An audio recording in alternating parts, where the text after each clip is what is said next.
2 ദിനവൃത്താന്തം അധ്യായം 28. ആഹാസ് 20-ാം വയസ്സിൽ ഭരണം തുടങ്ങി 16 വർഷം ജെറുസലമിൽ ഭരിച്ചു.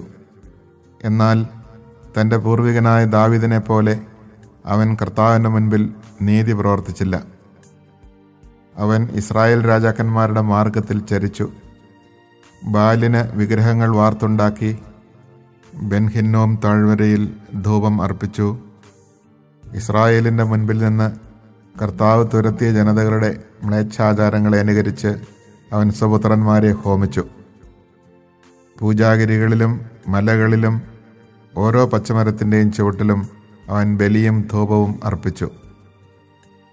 ദൈവമായ കർത്താവ് അവനെ സിറിയ രാജാവിൻ്റെ കൈകളിൽ ഏൽപ്പിച്ചു. അവൻ ആഹാസിനെ തോൽപ്പിച്ച് അനേകം പേരെ തടവുകാരാക്കി ദമാസ്കസിലേക്ക് കൊണ്ടുപോയി. കർത്താവ് ആഹാസിനെ ഇസ്രായേൽ രാജാവിന് വിട്ടുകൊടുത്തു. ഇസ്രായേൽ രാജാവ് കൂട്ടക്കൊല നടത്തി അവനെ പരാജയപ്പെടുത്തി. തങ്ങളുടെ പിതാക്കന്മാരുടെ ദൈവമായ കർത്താവിനെ പരിത്യജിച്ചതിനാൽ യൂദാ സൈന്യത്തിൽ നിന്ന് 120,000 ധീരയോദ്ധാക്കളെ റമാലിയായുടെ മകൻ പെക്കാഹ് ഒറ്റ ദിവസം കൊണ്ട് വധിച്ചു. ധീരനും എഫ്രായിംകാരനുമായ സിക്രി രാജപുത്രനായ മാസയായെയും കൊട്ടാരം വിചാരിപ്പുകാരനായ അസ്രിഖാമിനെയും രാജാവ് കഴിഞ്ഞാൽ അടുത്ത അധികാരിയായ എൽക്കാനയെയും വധിച്ചു. തങ്ങളുടെ സഹോദരരായ യൂദാനിവാസികളിൽ സ്ത്രീകളും കുഞ്ഞുങ്ങളുമടക്കം 200,000 പേരെ ഇസ്രായേൽ തടവുകാരാക്കി. ധാരാളം കൊള്ള മുതലും അവർ സമരിയയിലേക്ക് കൊണ്ടുപോയി. കർത്താവിൻ്റെ ഒരു പ്രവാചകൻ അവിടെ ഉണ്ടായിരുന്നു. അവൻ്റെ പേര് ഒദേദ്. അവൻ സമറിയയിലേക്ക് വന്ന സൈന്യത്തിൻ്റെ നേരെ ചെന്ന് പറഞ്ഞു, നിങ്ങളുടെ പിതാക്കന്മാരുടെ ദൈവമായ കർത്താവ് യൂദായോട് കോപിച്ച് അവരെ നിങ്ങളുടെ കയ്യിൽ ഏൽപ്പിച്ചു തന്നു. എന്നാൽ നിങ്ങൾ അവരെ ക്രൂരമായി വധിച്ചു. ഈ കാര്യം കർത്താവിൻ്റെ മുൻപിൽ എത്തിയിരിക്കുന്നു. ജെറുസലമിലും യൂദായിലുമുള്ള സ്ത്രീ പുരുഷന്മാരെ അടിമകളാക്കുവാൻ നിങ്ങളിപ്പോൾ ഒരുമ്പെടുന്നു. നിങ്ങളും നിങ്ങളുടെ ദൈവമായ കർത്താവിനെതിരെ പാപം ചെയ്തിട്ടില്ലേ? ഞാൻ പറയുന്നത് കേൾക്കുക. തടവുകാരായി നിങ്ങൾ കൊണ്ടുവന്ന ഈ സഹോദരരെ വിട്ടയക്കുക. കർത്താവിൻ്റെ ഉഗ്രകോപം ഇതാ നിങ്ങളുടെ മേൽ പതിക്കാൻ പോകുന്നു.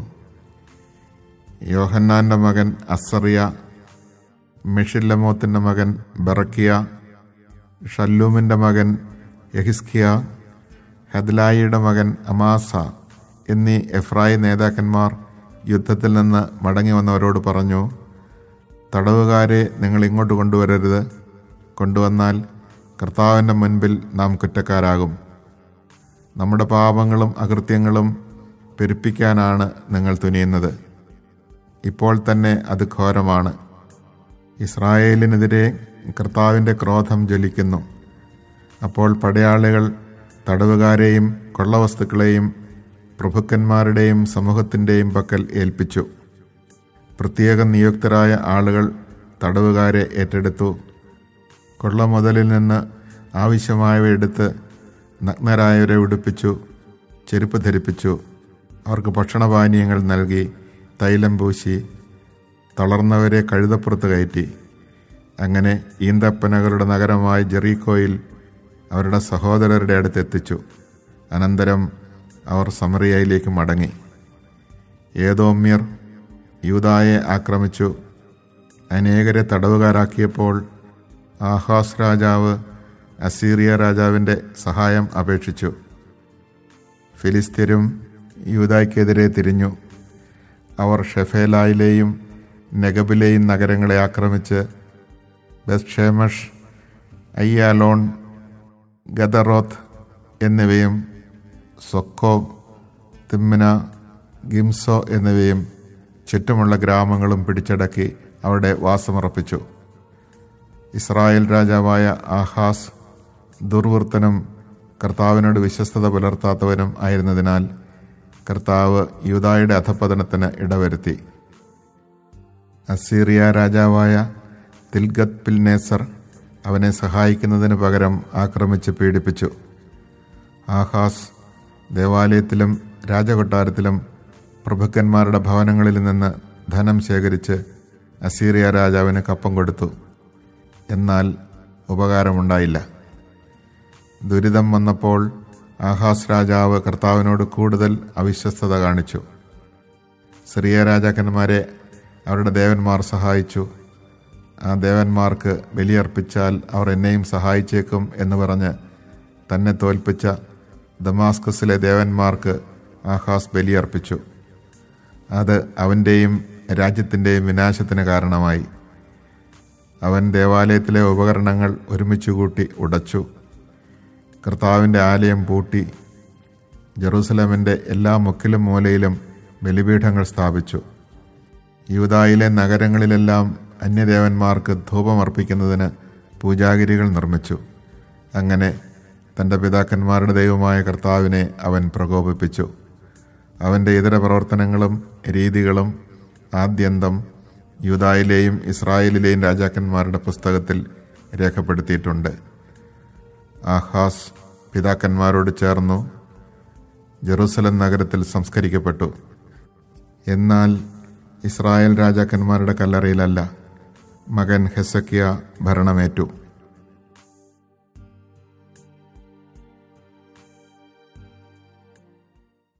Chapter 28. Ahaz was 20 years old when he became king, and he reigned 16 years in Jerusalem. He did not please the Lord as his forefather David had done, but conducted himself like the kings of Israel, and even made molten idols of the Baals. Moreover, he offered sacrifice in the valley of Ben-Hinnom, and immolated his sons by fire according to the abominable practice of the nations which the Lord had cleared out before the Israelites. He offered sacrifice and incense on the high places, on hills, and under every leafy tree. Therefore the Lord his God delivered him into the power of the king of Aram. The Arameans defeated him and carried away captive a large number of his people, whom they brought to Damascus. He was also delivered into the power of the king of Israel, who defeated him with great slaughter.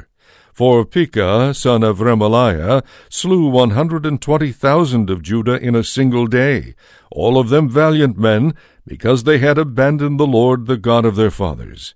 Zichri, an Ephraimite warrior, killed Maaseiah, the king's son, and Azrikam, the master of the palace, and also Elkanah, who was second to the king. The Israelites took away as captives 200,000 of their brethren's wives, sons, and daughters. They also took from them much plunder which they brought to Samaria. In Samaria there was a prophet of the Lord by the name of Oded. He went out to meet the army returning to Samaria, and said to them, "It was because the Lord, the God of your fathers, was angry with Judah that he delivered them into your hands. You, however, have slaughtered them with a fury that has reached up to heaven. And now you are planning to make the children of Judah and Jerusalem your slaves and bondwomen. Are not you yourselves therefore guilty of a crime against the Lord your God? Now listen to me. Send back the captives you have carried off from among your brethren, for the burning anger of the Lord is upon you." At this some of the Ephraimite leaders, Azariah son of Johanan, Berechiah son of Meshillemoth, Jehizkiah son of Shallum, and Amasa son of Hadlai, themselves stood up in opposition to those who had returned from the war. They said to them, "Do not bring the captives here, for what you propose will make us guilty before the Lord, and increase our sins and our guilt. Our guilt is already great, and there is a burning anger upon Israel." Therefore the soldiers left their captives and the plunder before the princes and the whole assembly. Then the men just named proceeded to help the captives. All of them who were naked they clothed from the booty. They clothed them, put sandals on their feet, gave them food and drink, anointed them, and all who were weak they set on asses. They brought them to Jericho, the city of palms, to their brethren. Then they returned to Samaria. At that time King Ahaz sent an appeal for help to the kings of Assyria. The Edomites had returned, attacked Judah, and carried off captives. The Philistines too had raided the cities of the foothills and the Negeb of Judah. They captured Beth-Shemesh, Aijalon, Gederoth, Soko and its dependencies, Timnah and its dependencies, and Gimzo and its dependencies, and occupied them. For the Lord had brought Judah low because of Ahaz, king of Israel, who let Judah go its own way, and proved utterly faithless to the Lord. Tiglath-Pileser, king of Assyria, did indeed come to him, but to oppress him rather than to help him.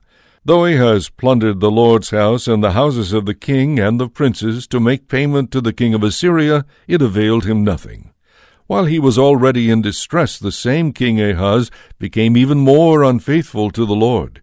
He sacrificed to the gods of Damascus, who had defeated him, saying, "Since it was the gods of the kings of Aram who helped them, I will sacrifice to them that they may help me also." However, they only caused further disaster to him and to all Israel. Ahaz gathered up the utensils of God's house, and broke them in pieces. He closed the doors of the Lord's house, and had altars made for himself in every corner of Jerusalem.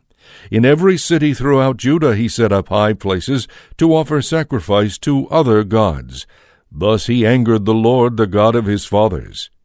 The rest of his deeds and his activities, first and last, can be found written in the book of the kings of Judah and Israel. Ahaz rested with his ancestors and was buried in Jerusalem, in the city, for they did not bring him to the tombs of the kings of Israel. His son Hezekiah succeeded him as king.